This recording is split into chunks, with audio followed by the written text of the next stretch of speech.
You've heard a lot informally through all the other talks about mentoring, but now we're actually going to hear from like primo mentors, and these are three people that I have known for a while. Like when I saw Brian, he was like, this morning, he was like, thanks so much for this and that, and I was like, I remember when I met him as a mentor to someone else, like I think it was 7 or 8 years ago, and I'm not a computer science researcher. I'm in the research community, and I do have but like all three of these people have mentored me in different ways over the course of my time in this community. I knew Holly before I came to CRA, so the whole spirit of network and everything. So I'm really excited for them to actually formally talk about mentoring, and yeah, I'm gonna turn it over. Bye. My name's Brian Scasalati. Many people in the community know me by my nickname, which is Scaz. Feel free to use either one. You'll hear both of them. Next to me is Holly Yanko and Liz Bradley. And we're going to introduce ourselves, have just a couple of minutes of something to say, no slides, and then we'll turn it over to questions. And Liz, why don't you take it? Okay, so am I on? Okay, good. So I went straight to a professor position at the University of Colorado in 1993 without the benefit of a postdoc. I've done a couple of fellowships. I'm a Radcliffe Fellow, I'm a Packard Fellow. I'm actually joint in the computer science department and the applied math department because what I do is mostly not computer science. What I do is mostly nonlinear dynamics and chaos theory. I do a bit of AI, but that's it. I have been a PI on both of the CIFellows grants that have funded all of you, so that's been fun. So I wanted to say CU, the University of Colorado, is an R1 institution with a vibrant CS PhD program. We're the flagship university for the state, so we get a lot of the very best undergraduates in the state. So mentoring students for me has included a lot of undergraduates. But we're not top 10, we're not top 20. And so the pool of PhD applicants, let's say it has a very long tail. Okay, very long tail, which means that you have to, at a place like that, be very active about recruiting, and you have to be very careful about vetting people. So we can talk about that later. But I've had great people through my group. I counted, I have had 90 graduate, undergraduate, and high school students through the group since then, and half a dozen postdocs. In terms of advising philosophy, which is one of the things we decided we would talk about, I wanted to start with a quote from Vladimir Arnauld, who is a very famous mathematician in my field. He's the A in the KAM theorem, if any of you know that. And he was well known to say, assigning a thesis topic is like assigning a spouse. Okay, assigning a thesis topic is like assigning a spouse. And some advisors have that philosophy. That's one end of the spectrum. The other end of the spectrum is you walk into a group, the advisor has this big ball of problem that he or she is working on, and he or she carves off a little piece and says, do this. That's the other end of the spectrum. So you need to choose your point on that spectrum. Maybe it's a band in the spectrum, but you need to be thoughtful about that. Choose what your advising style is going to be. My advisor was like Arnold. He's like, oh, what do you want to do? Fine, go. And that didn't work out very well for many of my academic brothers and sisters. So I noticed that and I thought, well, maybe I shouldn't be just like him. This is Jerry. And you don't roll your eyes. I didn't roll my eyes. Jerry I was great. nodded. Jerry's a great person. Jerry's a great guy. Jerry Sussman, for those of you. Yep. So I would advise you to think about what range, what band on that spectrum you want to work in, and think about it. Do you want to simply drop your students in the deep end of the pool and say, what do you want to do? I think that's not good. Do you want to abuse their intellectual autonomy and say, you will do X? As you can see, I don't like either end of that spectrum. What's the right place? Now, that being said, this probably needs to go down a little bit. Where I am with that is more towards the let people choose their own. There's a problem there with funding, obviously, because I don't have a grant for whatever they want to do. Jerry did, which is nice. And you have to be observant. You have to be able to see when the part on that, where you are on that spectrum is not working for that student, and be ready to adapt. But don't go too far. Okay, don't go so far that you are helping so much that it is not theirs. So, a few things. Thank you, Liz. So actually, I first started teaching as a faculty member between my master's and my PhD. So I graduated at a time where if you got a PhD, there wasn't all that Google and Amazon and Apple and other money around. It was Bell Labs or you were faculty. That was sort of what you did at that point. And I thought I wanted to be faculty, but I kind of wanted to make sure before I locked myself into this degree. So I had an opportunity. I had done my undergraduate at Wellesley College, and one of the faculty members was going on leave, and they were looking for a leave replacement. And so I went and taught at Wellesley for 1.5 years, which was fantastic. It gave me great opportunities. I got my first NSF grant there. You don't have to have a PhD to get NSF grants. It was small, but you just needed to not be a graduate student. And I started working with undergraduates there. So the reason I bring this up is because some of you may be thinking about going to SLACs, the small liberal art colleges. And I have some experience both at undergraduate level for myself and then also teaching there.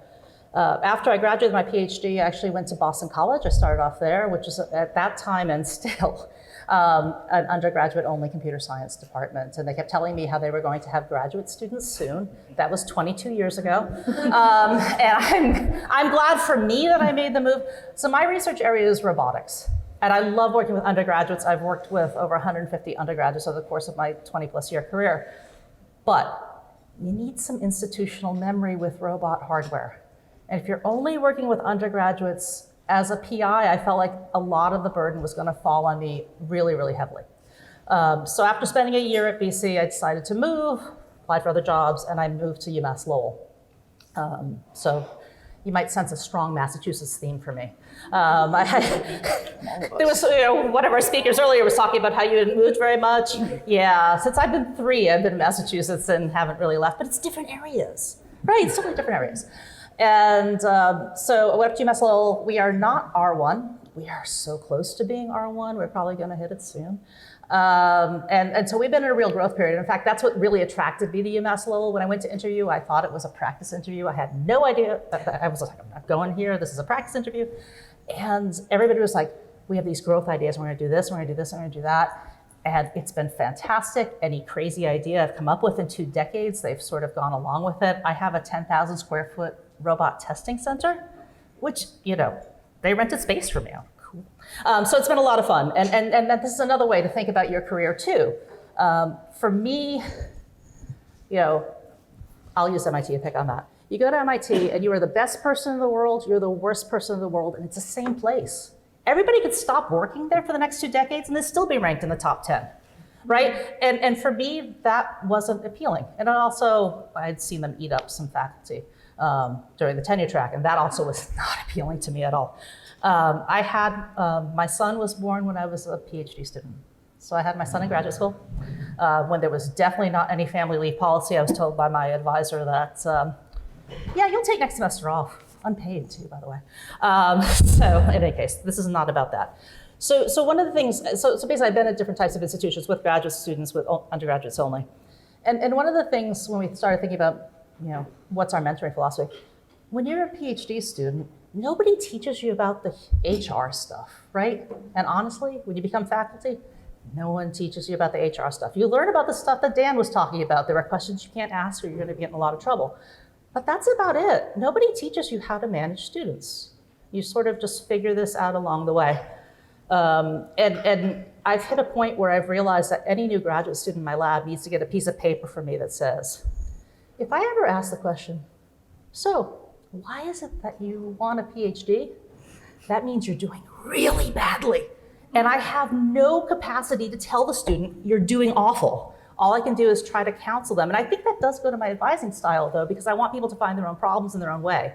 And I don't want to tell somebody they're doing poorly, but I want to get them to think about why they're doing it and think about how to move towards that. And so kind of on the spectrum of, do I give problems or do I let people find them? That's definitely where they are in their educational career thing. So for undergraduates, you're definitely carving out pieces of stuff, right? You have to.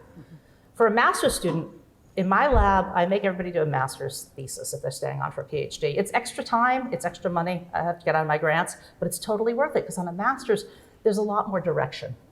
And that allows them to be a lot more independent when they get to the PhD, because for a master's thesis, if it doesn't go particularly well, it's a master's thesis.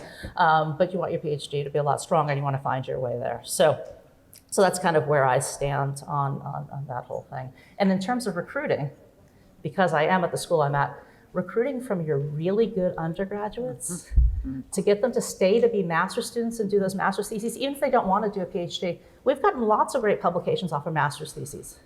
Right, so don't, even some of my own colleagues limit themselves to thinking about doctoral students as the be-all, end-all. And I don't think that's the case. I mean, you do great work with undergraduates, and you have to do work with a lot of undergraduates to find the really good ones, but there's a lot more variance there. But I think that I would advise you to think about undergraduates and master's students as also very valuable toward your research enterprise. Awesome. Thanks, Holly. So I've been at Yale for 20 years, and I went there directly after my PhD. I've had the privilege of graduating 15 PhD students, 7 women, 8 men, and they have, for the most part, stayed in academia, most of them. They've ended up at places like Chicago, at Imperial, Carnegie Mellon, UC Boulder, all over the place. And I went through, because I was a mentor for 2 CIFellows in the first round of funding back in 2010, 2011, whenever it was. And I actually gave this talk to them so many years ago. And I have 5 points, and it's the same 5 points I had back then. So number 1, you're their advisor, not something else. You're not their friend. You're not their confessor. You're not anything else to them except their advisor. And you're going to be their advisor for the rest of their career. They will still come to you for advice. They will still expect a certain amount from you. And you need to have a boundary that defines this as your relationship. Number 2, they will come to you for feedback, and you need to be both calm and deliberate with your feedback. You're going to have to tell them good things. You're going to make their day, and you're going to have to tell them when they're screwing up royally. And you may even have to get to the point where you have to tell them they need to leave and find a new career. You need to be very deliberate in the way that you give them feedback. They are going to hang on your every word, so it needs to be calm and reasoned. And you need to be willing to give both the positive and the negative. That's how they grow. Number 3, as Holly said, no one teaches you to do this. Advising is a skill, not a gift. You're not born being a good advisor. It's something you have to practice and learn to do. And that is going to take effort on your part. Don't think that you can walk into those relationships and that they're not going to take substantial amounts of thought energy from you. They are. They're probably going to be the most rewarding thing you do. And I think most of us will agree that that's why we stay in this world, where we could go out into industry and make tons more money anytime we wanted. But those relationships, you have to learn how to build them. You have to learn how to maintain them. Number 4, seek advice when you need it. No one is going to come and offer you advice other than this panel right now and tell you how to be a good mentor. You're going to run into problems along the way. And you need to go to your colleagues, go to the people you trust, go to the people you think are good mentors, and ask for their advice. That's how you're going to learn. And number 5, find what motivates each of your individual students. I had one student who was motivated only by the local news in Oklahoma, because that's where his parents lived. And if he could make it on the local news, he was willing to work tooth and nail year after year if it was going to be on the news for his parents to see. I have other students where they are only motivated by where is the conference. I may be one of those, so I recognize them quickly.